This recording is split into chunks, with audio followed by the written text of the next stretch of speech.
that a Metro police officer was shot overnight in the vicinity of 2:30 this morning. We're expecting the chief of police to give us a briefing on that from University Hospital eventually, and eventually was the word directly from Metro Police. We have Haley back now. Haley, if we can come back to you, just set up again for us what you know at this point from University Hospital. So my police sources were able to confirm to me that an officer was shot this morning at that neighborhood that Jim is in, at that location. That officer was rushed here to the hospital, and we don't have a condition right now for that officer. The exact words from the source were no condition. So that doesn't necessarily mean that they don't know the condition, or they could, in fact, not know the condition. So we're still waiting for that information. But like you said, we do know that at 6:15, LMPD's chief is going to meet here with the media and address the media. We will probably be carrying that live, I'm assuming, at 6:15. Now, here's something that we do want to also talk about. We just within the last 10 or 15 or so minutes saw a lot of police starting to leave the hospital. Now, that is something like we talked about a little earlier. You see that large police presence that responds here to the hospital to support, to be here for that officer, to show presence here.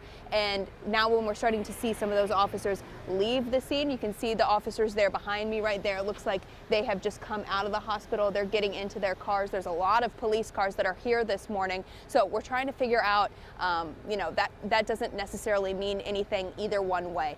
But again, the chief is going to be meeting us here. She's going to be addressing the media, giving us a little bit more information. We do know that this is still a very fluid situation. So while we do get that initial briefing from the chief, it'll probably not have too much information in it. We're probably still going to be waiting for a little while to hear exact details about what happened this morning in the Chickasaw neighborhood. But again, just a very fluid situation. Like you all said, we did see the governor tweet about the situation first, and then I was able to confirm it through my police sources that an officer was shot. And we do continue to see police officers arrive here on the scene, congregate outside of the emergency department of U of L, which is right inside right there. We're also at shift change right now. So we've had a bunch of doctors and nurses who have been coming in. They've been asking us what happened, what's going on here this morning. I imagine it has to be a little startling for them as well, as they're showing up for shift change, and you see all of the media organizations that are congregating outside the emergency department right here at Hancock and Madison.